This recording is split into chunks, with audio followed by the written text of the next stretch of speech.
हमने एक दिन कथा में कहा था कि भगवत मिलन के लिए आवश्यक क्या है। भगवत मिलन के लिए आवश्यक क्या है? जप आवश्यक है, तप आवश्यक है, तीर्थ यात्रा आवश्यक है, गुरु दीक्षा आवश्यक है, ग्रंथों का अवलोकन आवश्यक है, परिक्रमा आवश्यक है, सब आवश्यक है, पर सबके साथ उत्साह आवश्यक है। आप गिरिराज जी की परिक्रमा तो लगाते हैं, लेकिन संपूर्ण परिक्रमा में भैया कोई स्वर दे दो, एक आदमी हो तो। परिक्रमा तो लगाते हैं, इधर देखो, यहां देखो, आप तो हमें देखो, उनको लगाना है स्वर। गिरिराज जी की परिक्रमा तो लगा रहे हैं, लेकिन परिक्रमा में ये चिंतन चल रहा है कब पूरी हो, कब पूरी हो। अभी शुरू ही हुई है, तब से ये चल रहा है कब पूरी हो।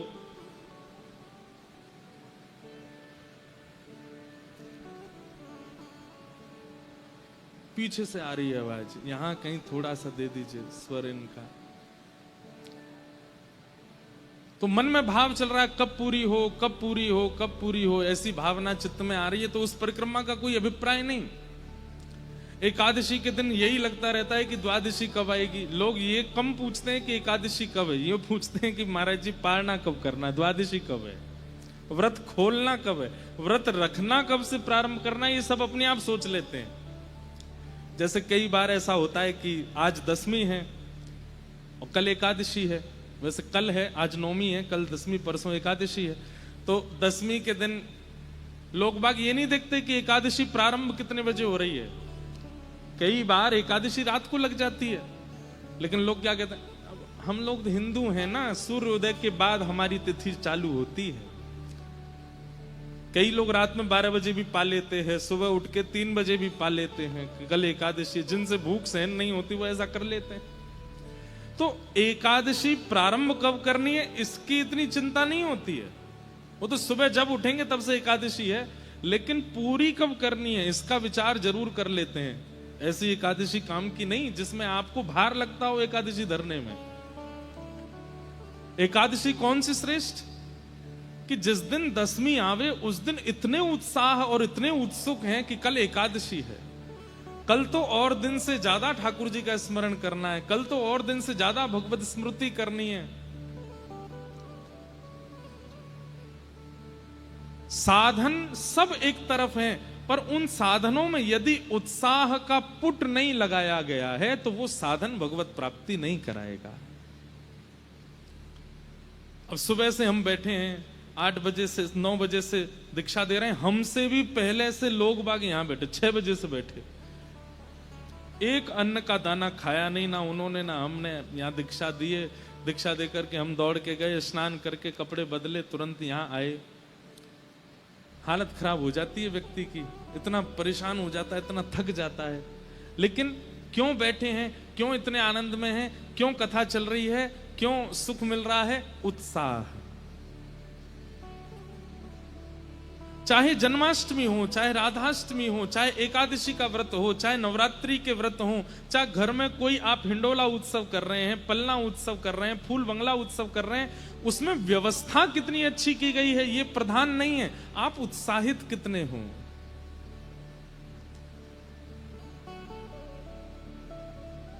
एक पद मुझे बहुत प्रिय लगता है ना, नैनन सोमग झारूं मेरे, नैनन सोमग झारूं। कितना सुंदर भाव है, ये उत्साह की पराकाष्ठा है। सबरी क्या कर रही है? सबरी को राम जी से मिलने में वर्ष तो बहुत लगे, पर राम जी जब मिले तो ऐसे मिले जैसे किसी से नहीं मिले। क्यों? क्योंकि सबरी की भक्ति में उत्साह की प्रधानता बहुत है।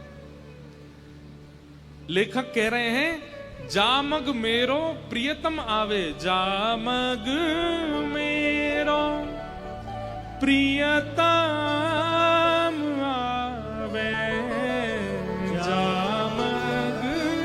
गाइए।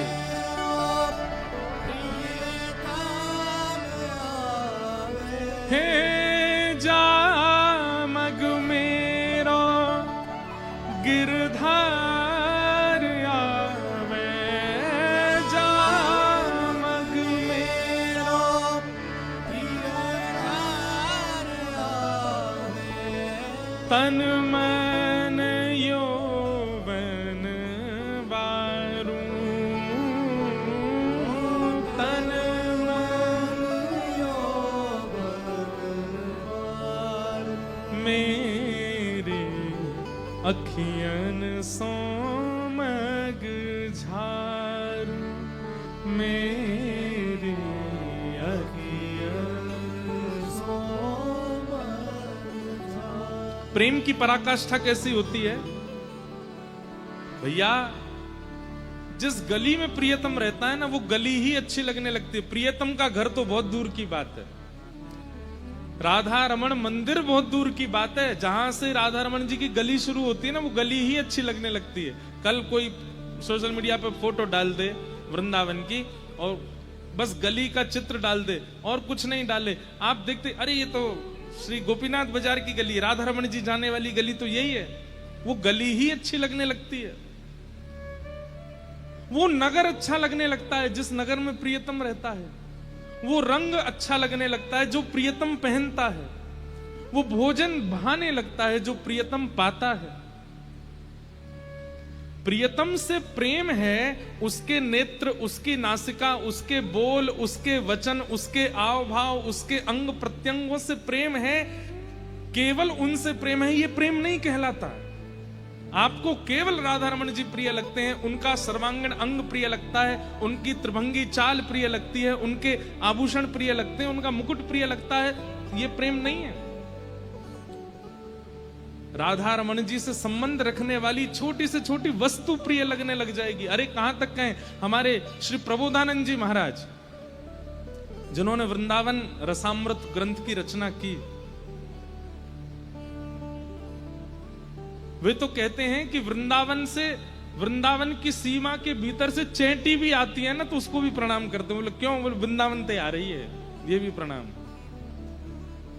धन धन वृंदावन की चेंटी, धन धन वृंदावन के बंदर, धन धन वृंदावन के मेढक, सब धन्य हैं। क्यों? वृंदावन में रहते हैं, वहां रहते हैं जहां हमारा प्रियतम रहता है। कई बार ऐसे लोग मिलते हैं, उनको केवल प्रेम इसलिए होता है कि आप ब्रज से हैं, आप ब्रजवासी हो, इसीलिए वो आपसे प्रेम करते हैं कि आप ब्रज से हो। और यही प्रीति की रीत है। केवल हमारा प्रियतम प्रिय है, वो प्रेम संसारी हो सकता है, लेकिन प्रियतम से संबंध रखने वाली हर वस्तु उतनी ही प्रिय है जितना प्रियतम, ये प्रेम कहलाता है। वो गली प्रिय लगती है, वो नगर प्रिय लगता है, वो रंग प्रिय लगता है, वो वस्त्र प्रिय लगता है जिसका संबंध ठाकुर जी से है। क्या कह रहे हैं लेखक? जामग मेरो गिरधर आवे, जिस मार्ग से मेरे ठाकुर जी आवे उस मार्ग पे तन मन यौवन वारू, मेरी पलकन सो मग झारू। मग मतलब रास्ता, ये प्रेम है।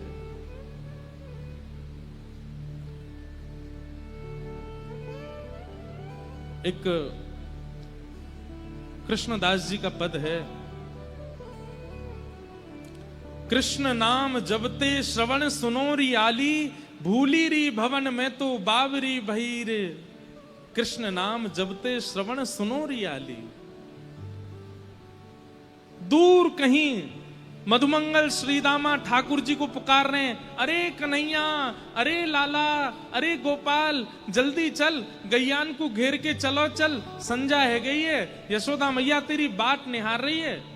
तो दूर मधुमंगल श्रीदामा के मुख से निकलने वाले कृष्ण नाम को जब यमुना तट पर बैठी हुई गोपी जल भरती हुई सुन लेती है, रसिक जन वर्णन करते हैं कि वो गोपी वहीं मूर्छित हो जाती है।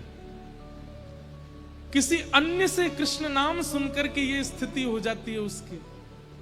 प्रेम की पराकाष्ठा देखो। ये प्रेम है हमारे ब्रज के। अब पता नहीं क्यों दिल्ली में बहुत पद याद आते हैं हमको, बहुत देर से एक दो बोलते बोलते अपने आप एक पद आ जाता है, ये गाओ ये प्रस्तुत करो। बहुत सुंदर एक पद है, मिल जाएगा तो आपका भाग्य, नहीं मिलेगा तो एक ही लाइन गा देंगे बस। हमारे रसिक जन कहते हैं क्या, प्रेम की पराकाष्ठा देखो। वृंदावन क्यों ना भये हम मोर, वृंदावन क्यों ना भये हम मोर, वृंदावन क्यों ना भये हम मोर। गाइए, वृंदावन क्यों ना भये। मतलब इस पद में आचार्य चरण कह रहे हैं कि हम मानव क्यों बन गए, इससे बढ़िया तो हम वृंदावन के मोर बन गए होते। क्यों?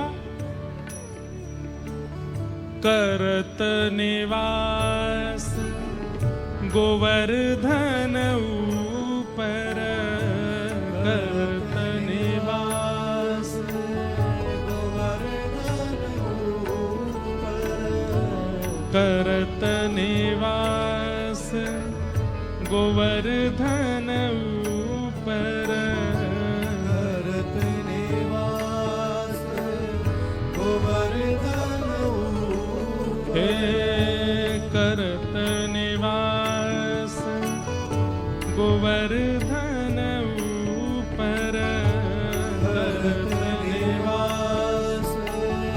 और क्या करते? हे निरखत नंद किशोर, हाँ निरखत नंद किशोर। इतनी संख्या में आप लोग हो, अगर इतनी संख्या में लोग एक साथ इस पद का गान करेंगे ना, तो ठाकुर जी को वृंदावन छोड़ के आना पड़ेगा यहाँ पे। लेकिन आप लोग क्यों इसका फायदा नहीं उठा रहे हो? इतनी संख्या में हो, पुकारो प्रेम से। करत निवास गोवर्धन ऊपर, करत निवास गोवर्धन ऊपर, निरखत नंद किशोर,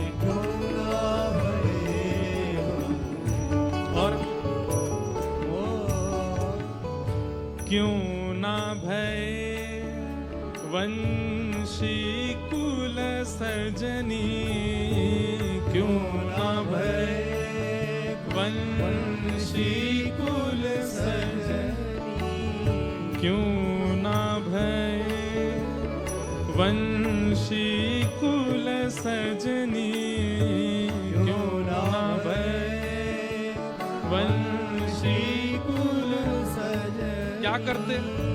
अधर पिबता घन घोर,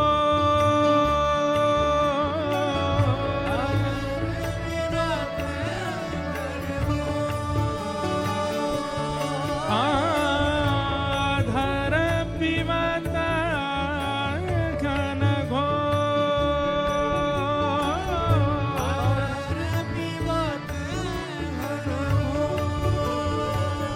वृंदावन क्यों ना भय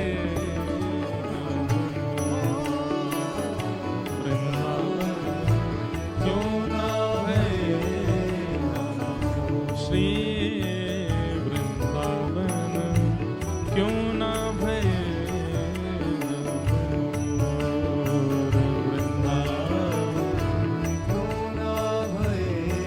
रसिक जन कह रहे हैं कब श्री परमानंद दास जी ठाकुर जी का दर्शन कर रहे हैं और दर्शन करते हुए कह रहे हैं कि अरे ये मोर कितने भाग्यशाली हैं। कभी आप वृंदावन में जहां एकांतिक वन हो जैसे निधि वन है या तटीय स्थान है या अभी हमारे गोवर्धन के पास में कामा के पास में जटेरी धाम है, कभी जाके देखो जिस गर्भगृह में आपका प्रवेश नहीं है जबकि आप 3 बार स्नान करते हो उस गर्भगृह में मोर घुस जाते हैं ठाकुर जी के पास। और तो और छोड़ो आपके द्वारा दी गई वस्तु ठाकुर जी अंगीकार करेंगे, एक दिन कर लेंगे, लेकिन उस मोर के मोर पिच्छ को तो रोज धारण करते हैं ठाकुर जी, रोज अपने मुकुट पे सजाते हैं। परमानंद दास जी कह रहे हैं या तो बढ़िया इंसान थे बढ़िया तो हम मोर ही बन गए होते, गिरिराज जी के ऊपर रहते और निरंतर नंद किशोर को निरखते। तभी दोबारा जब मुकुट से नीचे देखा तो अधर पर जब दृष्टि गई तब कहने लगे अरे नहीं नहीं मोर नहीं, हम वंशी बन गए होते। अरे वंशी बन गए होते या अधर पर लेट करके खूब अधरामृत को पान करते। और कैसे बोले घन घोर वृंदावन में जितने स्वरूप हैं सब ऐसे ही हैं। ठाकुर जी ने इतना सुख किसी को नहीं दिया जितना वंशी को देते हैं। 24 घंटा उसको अपने अधर पर धारण करके रखते हैं। रसिक जन कह रहे हैं हम क्यों नहीं बने वंशी, हम क्यों नहीं बने मोर, और क्यों ना भय गुंजावन बेली, क्यों ना भय गुंजावन क्यों ना भय गुंजावन बेदी, क्यों ना भय गुंजावन रहत श्याम जू की ओर, रहत श्याम जू की। हमारे राधा वल्लभ लाल जी के सेवायत पधारे हैं। श्री राधा वल्लभ लाल जी अभी ग्रीष्म काल में और सावन में पुष्प का श्रृंगार तो सब जगह ही होता है। हमारे राधा रमन जी तो इतने छोटे से पड़ जाते हैं कि उनके पुष्पों की गुंजा माला यहाँ लटक नहीं पाती, पर श्री राधा वल्लभ जी के देखो आप मुकुट पे ऐसे सुंदर सुंदर गुंजा माला लटकी रहती हैं, सुंदर सुंदर गुच्छे पुष्पों के लटके रहते हैं यहाँ पे।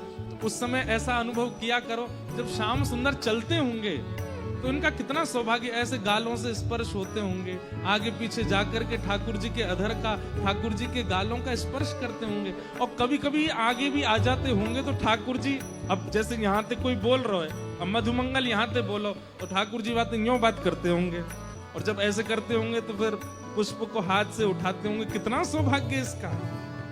परमानंद दास जी कह रहे हैं क्यों ना भय गुंजावन बेली, क्यों ना भय गुंजावन बेली, हे रहत श्याम की ओर, रहत श्याम की ओर, हे परमानंद दास को ठाकुर, परमानंद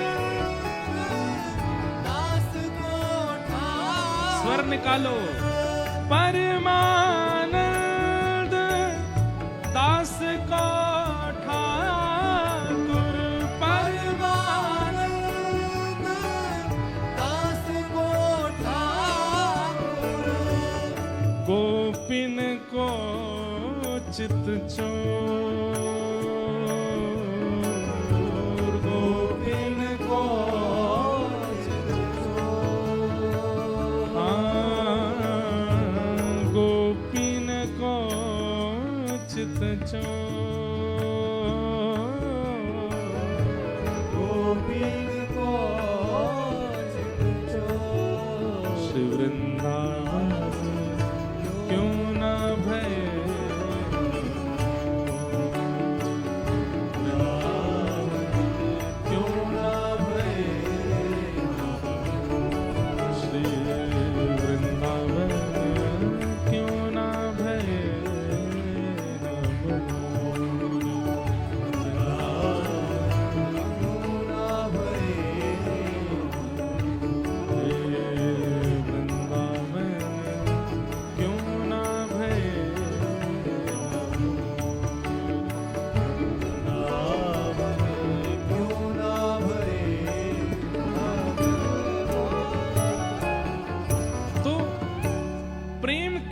ठाकुर जी से है तो आप प्रेमी नहीं हो।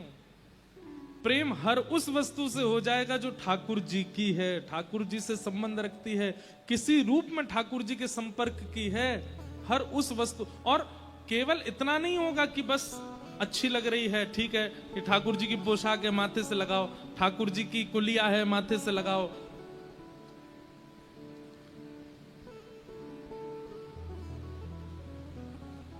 एक बात कहें, ठाकुर जी की कोई वस्त्र प्रसादी आपको कभी मिलती है, इत्र प्रसादी मिलती है, उस सब का प्रयोग तो सब जानते हैं। पर जैसे हमारे श्री राधारमण जी की कभी कुलिया मिलती है प्रसाद में, और कुलिया तो लोग पा लेते हैं, और जो बाहर की जो कुलिया है हमको कभी कभी बहुत कष्ट होता है उसको कहीं विसर्जन करने में। मैंने किसी आचार्य से पूछा तो नहीं इसके बारे में, लेकिन एक चरित्र मैंने पढ़ा था, वहां मुझे इसका उत्तर मिला। क्योंकि कुलिया कहीं ना कहीं ठाकुर जी के सन्मुख पधराई गई है। पुजारी जी, हमारे गोस्वामी जी भीतर से लेके आते हैं, गर्भगृह से लेके आते हैं कुलिया। तो कुलिया का कितना बड़ा सौभाग्य है, वो मिट्टी के पात्र का, वो राधारमण जी के पास से आया है। हमारे राधा वल्लभ जी की जब प्रसादी आती है, कढ़ी भोग हो, खीर भोग हो, सब कुल्लड़ में आता है, मिट्टी के बर्तनों में आता है। अब उसको विसर्जित करने में कभी कभी बड़ा कष्ट होता है, क्या करें? तो दो क्रिया कर सकते हैं, और ये हमको उत्तर मिला था श्री माधवेंद्र पुरी दास जी के चरित्र में, जिनके लिए भगवान ने खीर की चोरी की, खीर चोरा गोपीनाथ। तो कहते हैं कि जब खीर चोरा गोपीनाथ जी ने खीर चुरा करके माधवेंद्र पुरी दास जी को भिजवाई, तो माधवेंद्र पुरी दास जी ने खीर तो पाई, वो कुल्हड़ अपनी जेब में धर लिया, और रोज उस कुल्हड़ के एक तिनका को पाते थे, रोज उसको पाते थे। और कभी अगर मन होता तो उसके ज्यादा से तिनका को टुकड़ा को लेके घिस देते, जैसे ब्रज रज लगाते हैं ऐसी उसकी थोड़ी सी रज जैसी बन जाती, और उसको ऐसे चंदन की तरह यहां पधरा लेते। तो कभी ठाकुर जी की प्रसादी अगर ऐसे पात्रों में मिलती है तो उसको भी विसर्जित मत करो, उसको कहीं ना कहीं व्यवस्थित कर दो। दोना मिलते हैं, पत्तल मिलते हैं, उनको आप पूरा सुखा करके उसको पूरा चूरा बना करके अपने घर में जो गुलदस्ता है या अपने घर में जो जहां पे पेड़ पौधे लगे हैं वहां उनको पधरा दो। उनको वहां मत पधराइए जहां दुनिया भर की झूठन कूटन डाली जाती है। इतने प्रेम से ठाकुर जी की वस्तु, अब प्रेम यदि ठाकुर जी से हुआ है तो एक एक वस्तु से होगा, तभी प्रेम है। और जाको ऐसो ही है, कोई बस राधा वल्लभ जी प्रिय लग रहे हैं, बिहारी जी बढ़िया लग रहे हैं, तो फिर बात तो काही समझानो, उन्हें देख के राजी हेले करो। कई लोग ऐसे हैं वो ब्रजवासियों को 10 गाली देते हैं, ब्रजवासी ऐसे, ब्रजवासी ऐसे, हमें तो बिहारी जी के दर्शन करने, तुम पीछे भगो, ब्रजवासियों ने ऐसा कर रखा है। अरे ब्रजवासी ने ही प्रेम ना भयो तो ठाकुर जी तक कैसे? आपको हो गया होगा, ठाकुर जी को आपसे नहीं हुआ है। ठाकुर जी को आपसे प्रेम होगा तो आपको ठाकुर जी के संबंध की हर वस्तु प्रिय लगेगी, चाहे जो हो। वृंदावन क्यों ना भय हम मोर, वृंदावन परमानंद दास को ठाकुर, परमानंद दास को ठाकुर, गोपिन को चित चोर,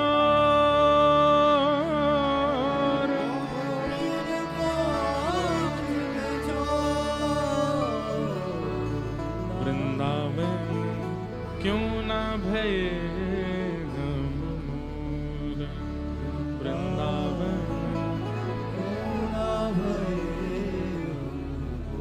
तो हम ये प्रसंग सुना क्यों रहे थे? उत्साह, साधन अनेक हैं आपके पास में, आप जब भी करते हो, आप भजन भी करते हो, आप तिलक भी लगाते हो, आप वृंदावन भी जाते हो, आप सत्संग भी करते हो, आप एकादशी भी करते हो, आप सब प्रकार के साधन तो करते हो, लेकिन अगर कहीं उत्साह शून्य है, उत्साह का मतलब क्या होता है? चरम स्थिति का प्रेम ही उत्साह कहलाता है। उत्साह की शून्यता यदि है तो साधन चाहे जितना भी कर लीजिए, भगवत मिलन नहीं होगा, भगवत प्राप्ति नहीं हो पाएगी। और साधन भले ही बहुत ना हो, एक है, लेकिन वो एक भी परिपूर्ण उत्साह के साथ है, तो एक साधन से ही ठाकुर जी मिल जाएंगे। बहुत साधन करने की आवश्यकता नहीं।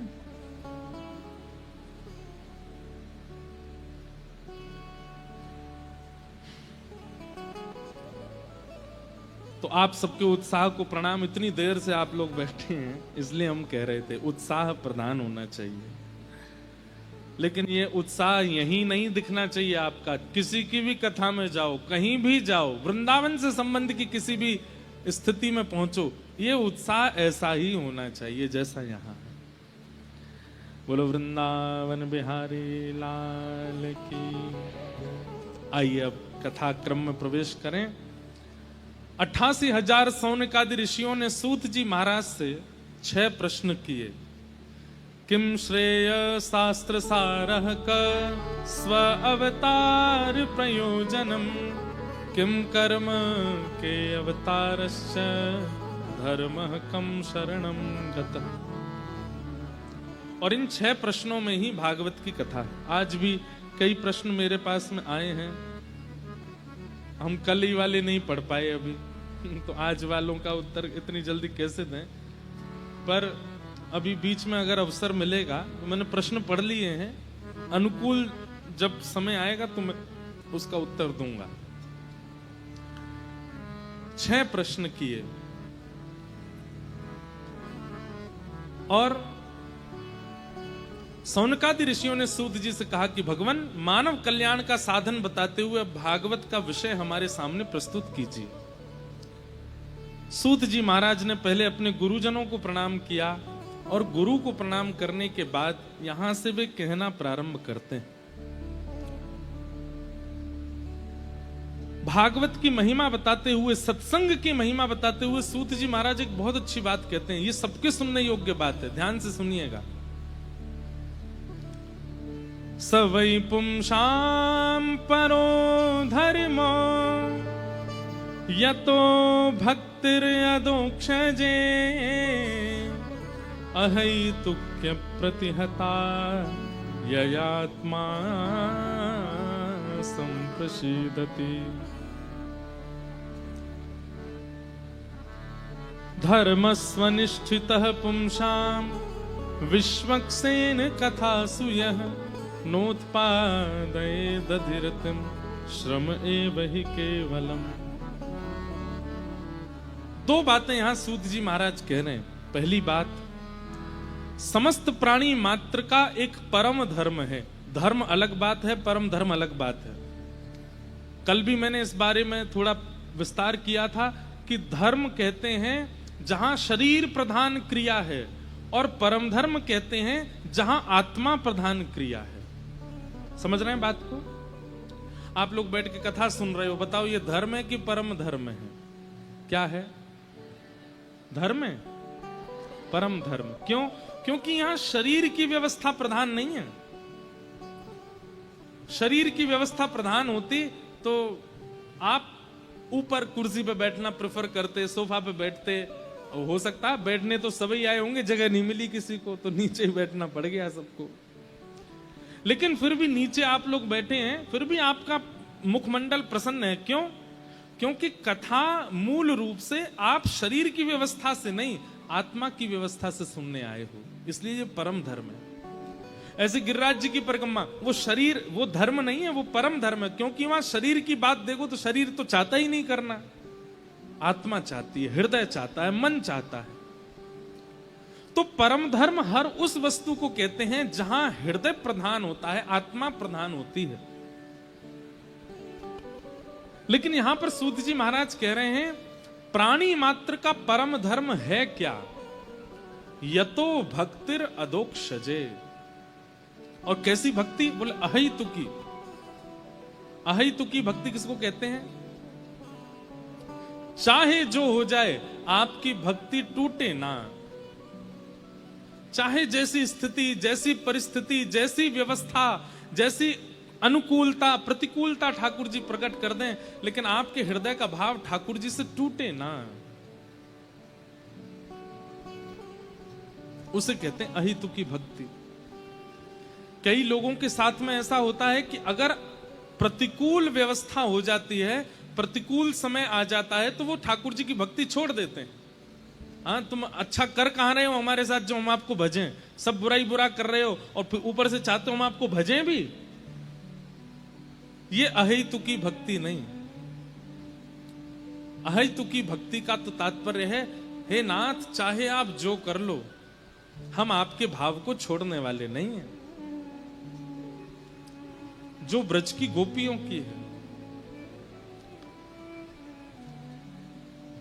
श्री चैतन्य महाप्रभु ने शिक्षाष्टक गाया है, और अभी मैं खोल लेता हूं। शिक्षाष्टक में एक श्लोक चैतन्य महाप्रभु कहते हैं।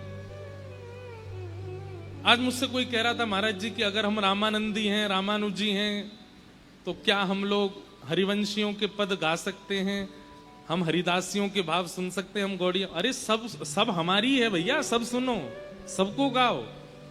हमारी कथा में आप कभी नहीं देखेंगे कि हम किसी एक पक्ष में रहते हैं, नहीं, हम सबके भाव गाते हैं, सबके सुनते हैं। इसलिए आपका भी यही नियम होना चाहिए, जिससे ठाकुर जी प्रिय लगे, जिससे ठाकुर जी रीझ जाएं, वो गाना ही गाना है, चाहे वो जिस आचार्य का लिखा गया हो।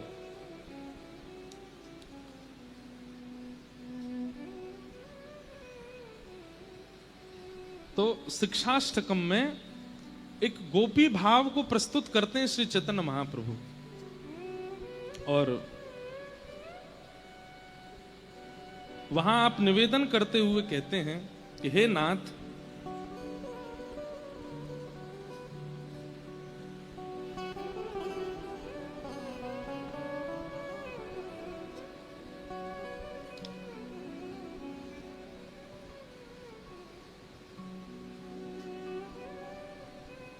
अश्लिष्य वा पादिरतां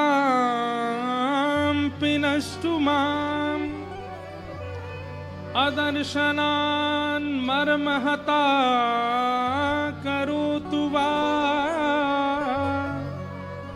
यथा यथा वा विदधातु लम्पटो मत्प्राणनाथस्तु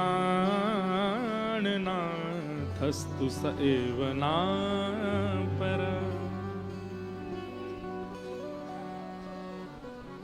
आश्लिष्य वा पादरताम पिनष्टु माम।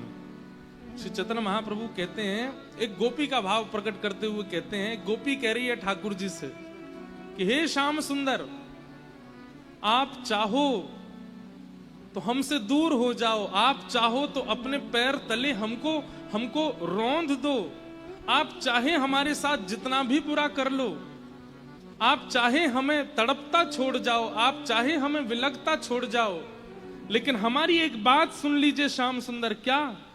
मत प्राण नाथस्तु स एव ना पर। मेरे प्राणनाथ आप ही रहोगे, आप ही रहोगे, आप ही रहोगे। मैं आपको छोड़ किसी और को भज नहीं सकता। आप चाहे मुझे अपाहिज कर दीजिए, चाहे परिवार को मुझसे दूर कर दीजिए, चाहे मेरे साथ जितना बुरा हो सके कर लीजिए। आप सोचें कि मैं बुरा करूंगा तो ये मुझे छोड़ देगा, ये मेरा पीछा छोड़ देगा, भूल जाइएगा इस बात को। आप चाहे जो कर लीजिए, हम आपको छोड़ने वाले नहीं हैं। मत प्राणनाथस्तु स एव ना पर। आप ही मेरे प्राणनाथ रहोगे, और आपको छोड़ मैं किसी और को भज नहीं सकता, मैं आपका हूं। इस स्थिति को, इस भाव को कहते हैं अहेतुकी भक्ति। क्या कहते हैं? क्या बोलते हैं? और यही अहेतुकी भक्ति कहलाती है परम धर्म। जैसा मैं चाहूं वैसा हरि करें, ये प्रेम नहीं हो सकता। जैसा हरि चाहें कर लें, मैं उसमें प्रसन्न हूं, ये प्रेम है। और श्री सूत जी महाराज आज्ञा कर रहे हैं कि यही परम धर्म है, ऐसी भक्ति करना ही परम धर्म है। भक्ति पथ, या तो इस मार्ग पर चलिएगा नहीं, और यदि चलना प्रारंभ करो तो इसी भाव से कीजिएगा, नाथ हम तैयार हैं, आप चाहे जो कर लो, हम आपको छोड़ने वाले नहीं हैं, आपको त्यागने वाले नहीं हैं। कई सिर फिरे प्रेमी होते हैं ना संसार में, कई सिर फिरे प्रेमी होते हैं, उनका प्रेम कैसा होता है? एक तरफा प्यार। तुम चाहे जो कर लो, तुम चाहे मुझसे बात मत करो, तुम चाहे मुझसे मिलो मत, तुम चाहे मेरी तरफ देखो नहीं, पर मैं तो तुमसे ही प्रेम करूंगा।